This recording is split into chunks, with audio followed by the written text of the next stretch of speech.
안녕하십니까. 이번은 지난 시간에 공부했던 냉동 사이클 두 번째 시간이 되겠습니다. 우선 지난 시간 우리가 살펴본 냉동계는 여러분들 11에 13절 그죠? 이거는 우선 동력계를 먼저 우리가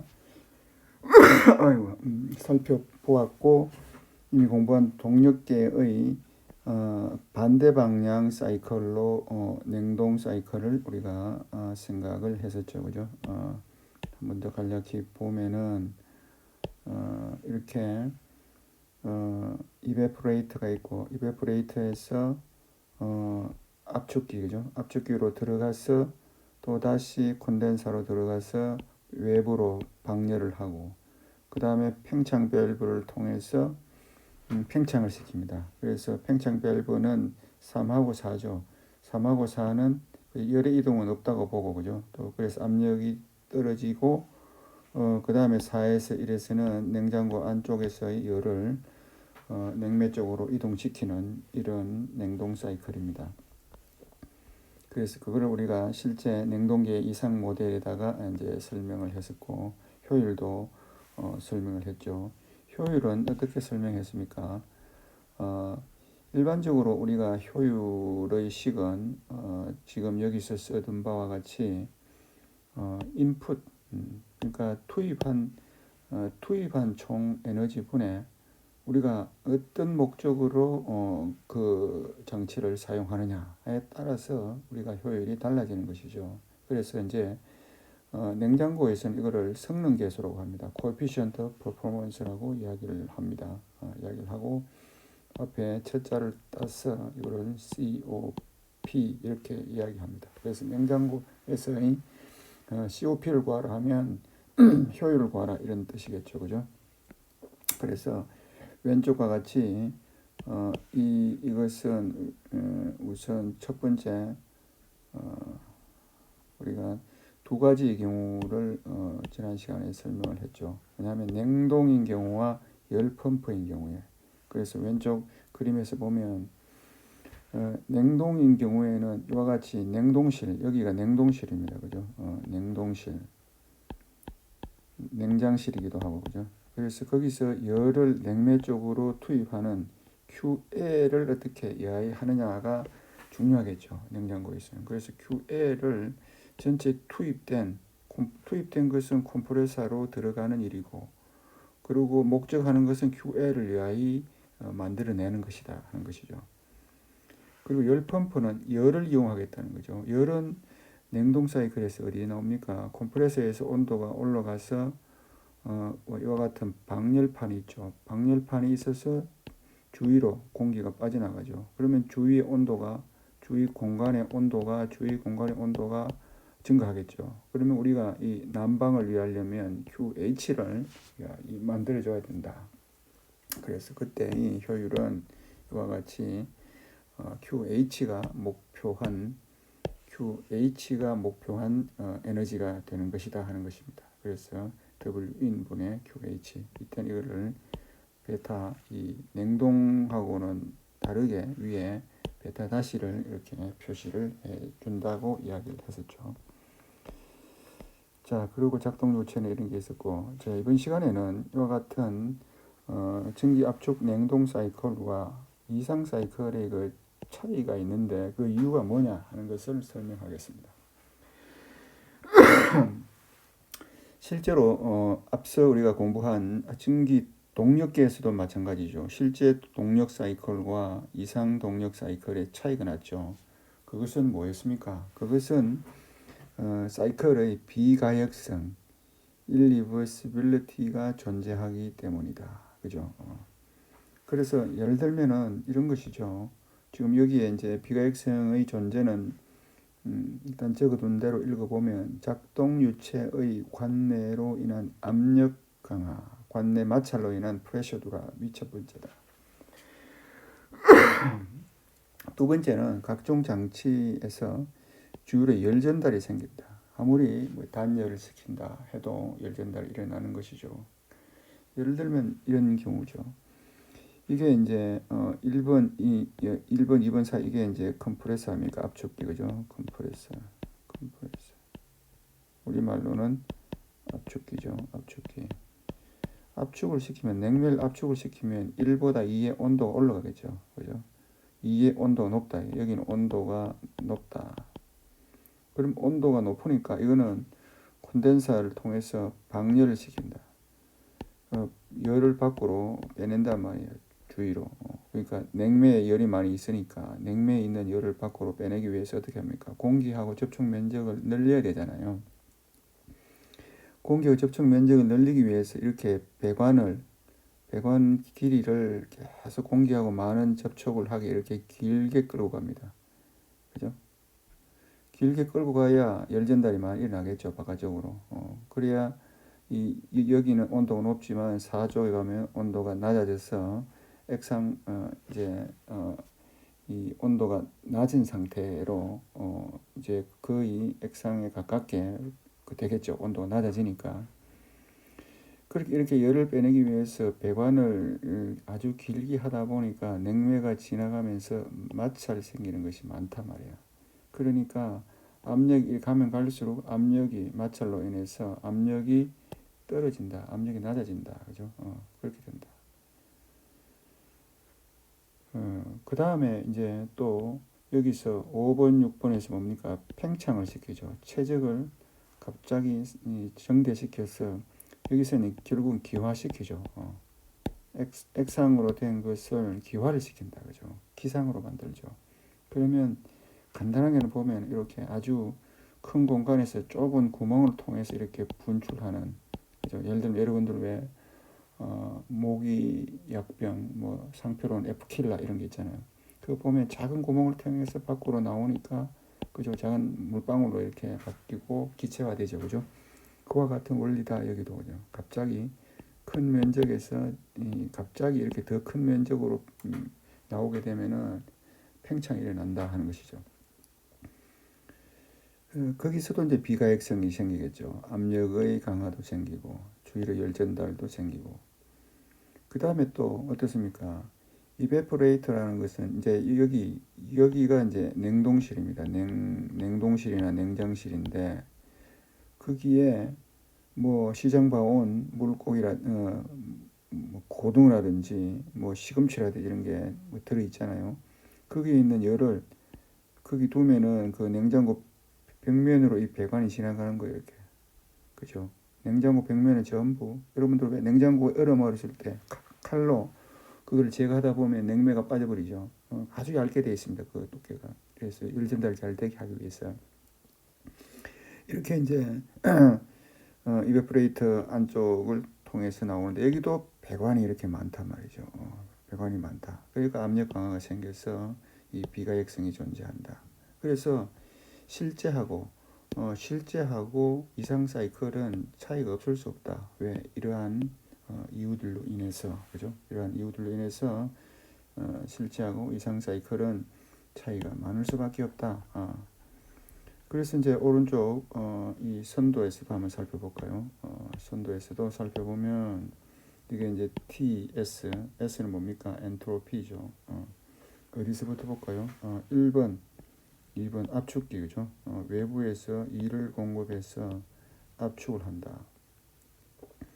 사실은 압축기 쪽은 열의 이동은 없다고 우리가 생각을 했죠, 보통. 그래서 압축기 1, 2 과정은 1, 2 과정 원래는 등 엔트로피 과정이라 생각했다. 왜 그러냐면 ds가 뭐였습니까? 엔트로피의 변화량이 del Q 나누기 T잖아요. 그래서 1, 2 과정 동안에는 밖으로 열의 이동이 없다고 생각하고 열의 이동은 오로지 QH와 QL만 있다고 생각하지 않습니까? 그죠? 1, 2는 열의 이동이 없으니까 요게 없죠. 없으니까 ds가 0이죠.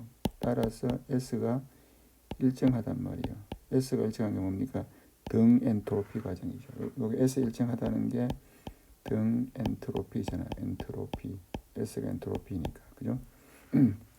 그래서 원래는 등 엔트로피라고 생각을 했단 말이죠. 우리가 1, 2, 4, 1을 등 엔트로피라고 생각을 했는데 실제는 아니다 말이야. 왜? 그죠? 이게 압축을 하면은 비가역성이 생긴다. 그죠? 비가역성이. 그죠?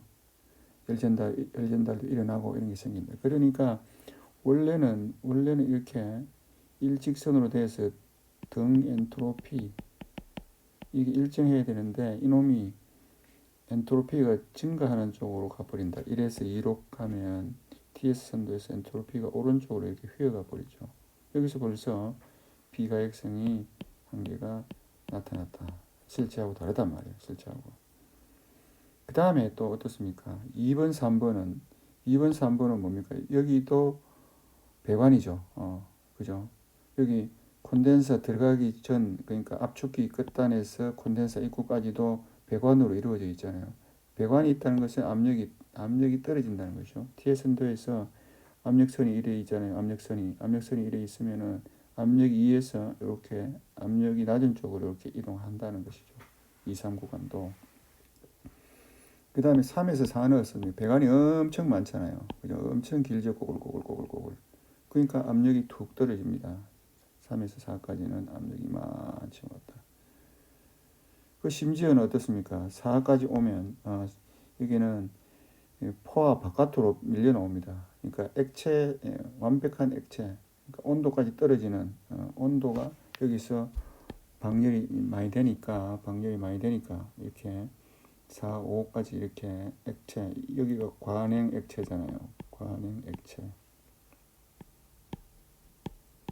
여기는 포화 영역이잖아요. 포화. 과열 전기 여기는 그죠? 과열 전기. 포화는 여기가 포화죠. 그죠? 그래 됐다. 그 다음에 또 5, 6은 어떻습니까? 5, 6은 팽창 밸브죠. 팽창 밸브도 비가역성이 엄청나게 많죠. 그죠? 압력이 확 떨어진다. 그래서 5, 6은 원래는 밑으로 이렇게 등 엔트로피 쪽으로 오는데 이렇게 실제로는 6 쪽으로 이렇게 오게 된다. 또 6, 7도 마찬가지입니다. 이것도 배관이니까 압력이 위에 줄에서 밑에 줄로 이렇게 6, 7 이렇게 압력이 변화가 있게 되고 그 다음에 7, 8도 어떻습니까? 7, 8에게도 무지 배관이 많죠. 그럼 비가역성 엔트로피 변화가 이렇게 많이 생긴다. 심지어 8은 이 외부에서 이 음식 사온 그 장바구니의 열을 냉매가 엄청나게 더 많이 빨아들여 가지고 오히려 포화를 넘어서는 영역까지도 이렇게 오게 된다. 그 다음에 또 8에서 1도 배관이니까 비가역성이 존재한다. 그죠? 그래서 전체적으로 우리가 이상 사이클하고 앞에서 이제 본 이상 냉동 사이클하고 실제 냉동 사이클은 차이가 없을 수가 없다. 그죠? 차이의 주 내용이 이렇습니다. 주 내용이 첫 번째는 압력 강화. 그죠? 첫 번째는 마찰. 이 냉매가 지나가는 관이 길어서 마찰이 많아져서 압력이 떨어지기도 하고 그 다음에 그런 장치나 관으로부터 열 전달이 일어난다 하는 이런 비가역성의 특징들 때문에 이 실제와 이상 사이클의 차이가 나타난다. 그래서 지금 좀 전에 여기서 설명한 바와 같이 여러분들은 각 1번, 2번, 2번, 3번 이 번호를 따라가면서 이 TS 곡선에서 그 의미를 곰곰이 생각해 보시고 기억하시기 바랍니다. 자, 이제는 공기표준 냉동 사이클입니다. 공기표준 냉동 사이클. 이것은 여러분들이 공기표준 냉동 사이클은 브레이턴 사이클 앞에서 공부했죠. 그죠? 브레이턴 사이클의 역사이클이다.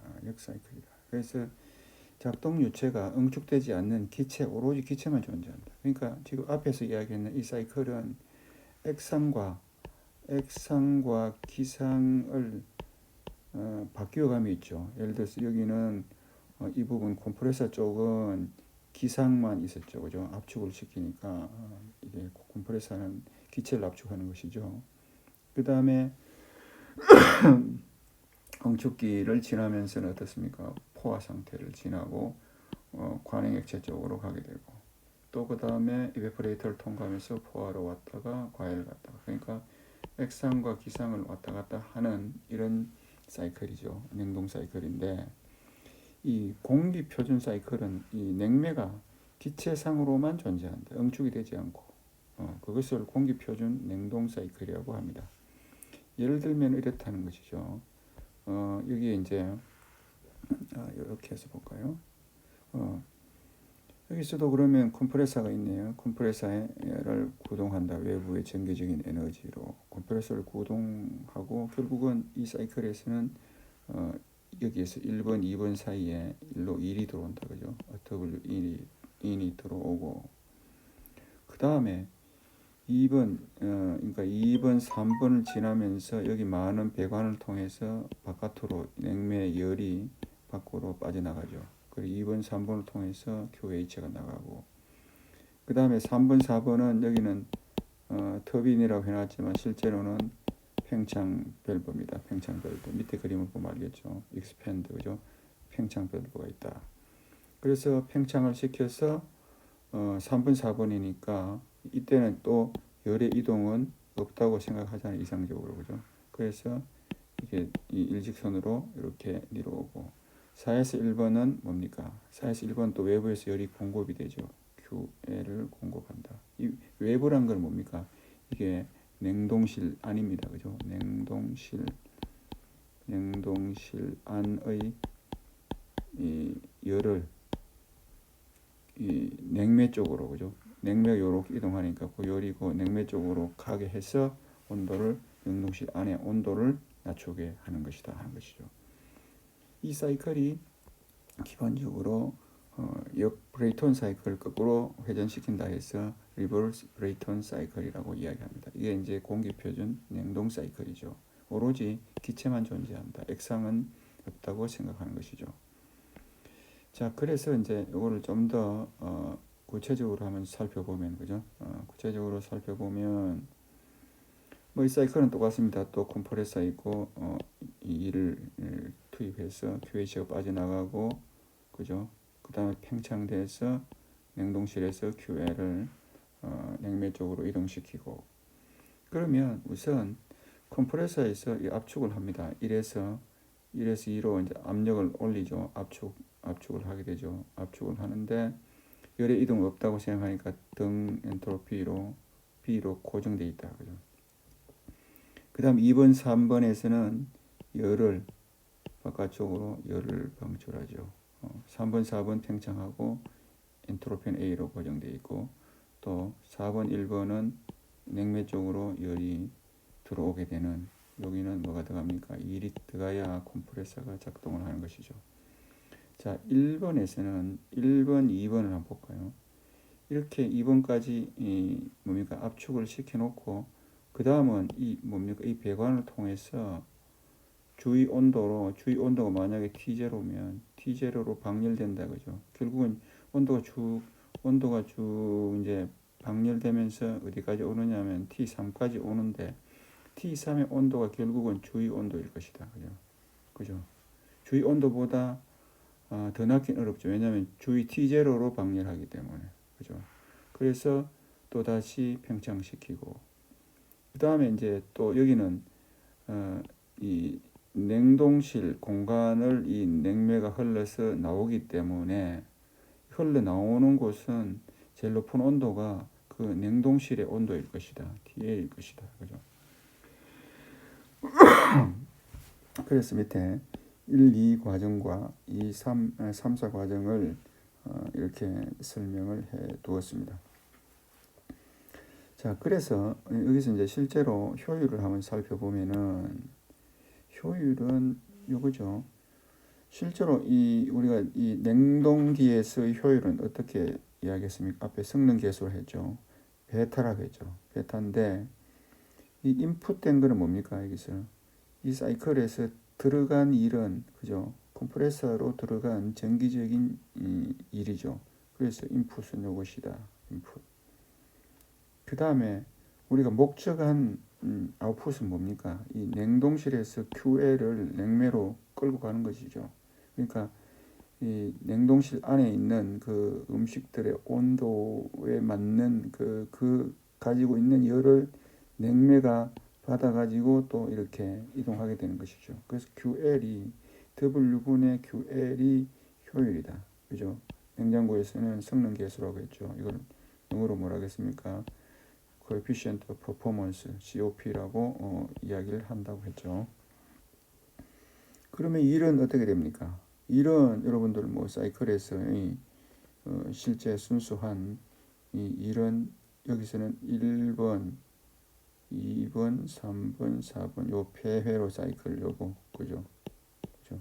요게 W인이 되겠죠. 그 면적이고 그 다음에 QL 여기에 요리로 들어가는 열은 그 밑에 면적이죠. 그죠? 요 AB 41 요것이 QL이다. 요게 빨간 거 요거 빨간 거 요것이 요 면적이 QL T의 선도에서 그죠? 그래서 여기는 또 요거 보라색이 그죠? 요게 W다. 그죠? W인이다. 이렇게 우리가 생각할 수가 있습니다. 그래서 효율은 그 면적비가 되겠다 하는 것이죠. 아시겠습니까?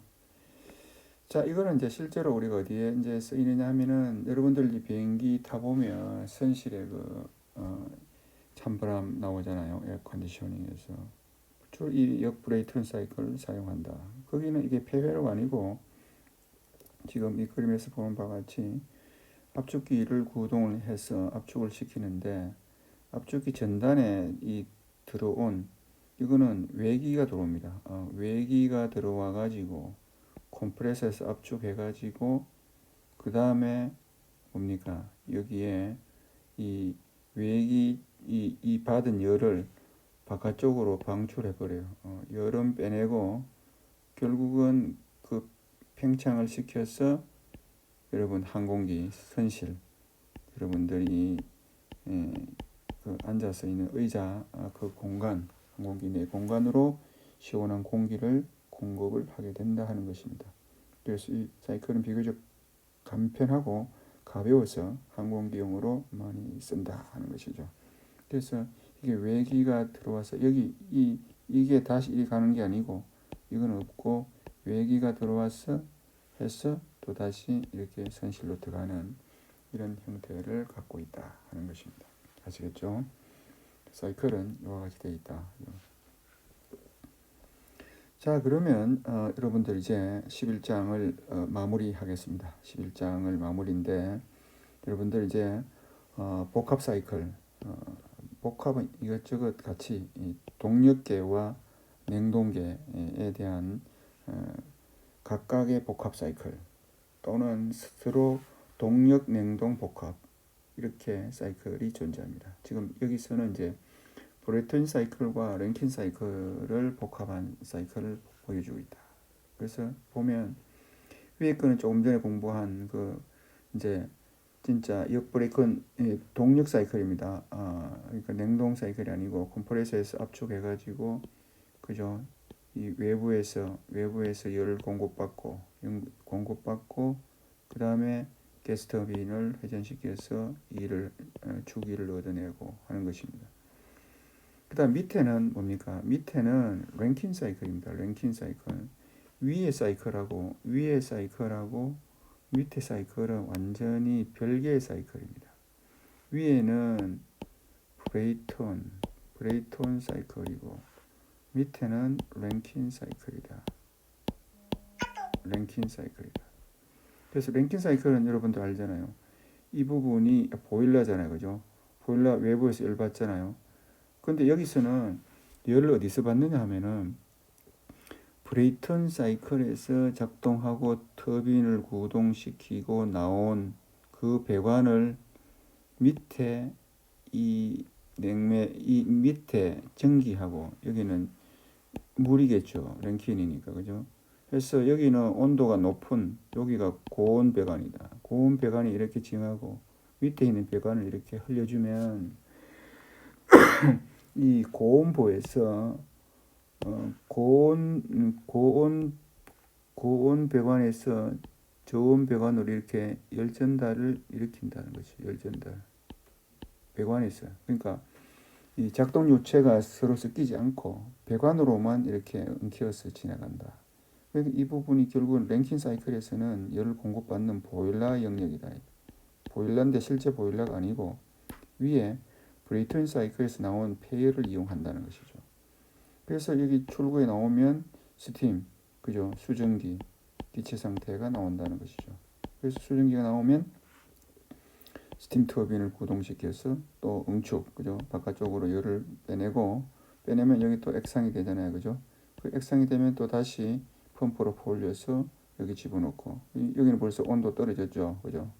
온도가 떨어졌는데 또 위에서 브레이턴 사이클을 구동할 때 나온 열을 여기 통과시켜서 열 전달을 일으켜서 실제 보일러는 아니죠. 보일러는 아니지만 열을 받는 곳이다.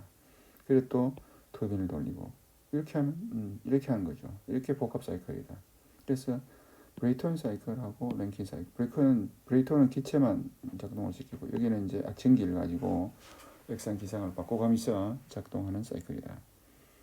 그래서 이 브레이턴 사이클의 폐열을 랭킨 사이클이 열원으로 사용한다. 그래서 결국은 폐열을 많이 활용을 하니까 실제 효율을 뭐 한 50% 이상까지도 올릴 수 있다 하는 그러한 장점을 갖고 있습니다. 그리고 이게 두 개를 같이 시설해서 했기 때문에 별도로 만약에 랭킨 사이클만 있는 경우에 효율을 높이기 위해서는 별도로 장치를 설치해야 되는데 이와 같이 브레이턴 사이클에 폐열이 공급되도록 시스템을 구성하여 효과적이다, 경제적이다 하는 것입니다. 자, 냉동도 이와 유사하게 복합 사이클을 구성할 수가 있다. 그래서 이는 캐스케이드 냉동계 이렇게 해놨어요. 이 캐스케이드 뭡니까? 이렇게 계단식으로, 그죠?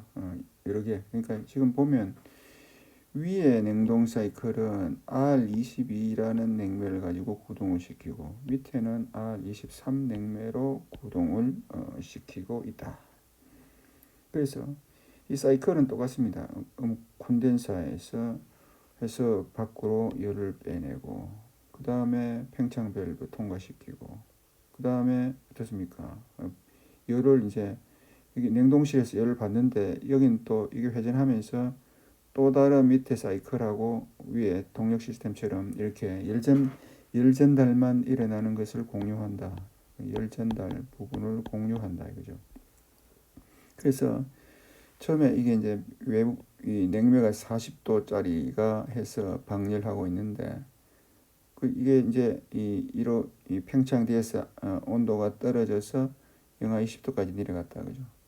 그래서 밑에는 또 다른 냉매, 더 온도가 낮은 쪽에 적합한 냉매 23을 써서 이쪽에 영하 10도 있던 것을 영하 80도까지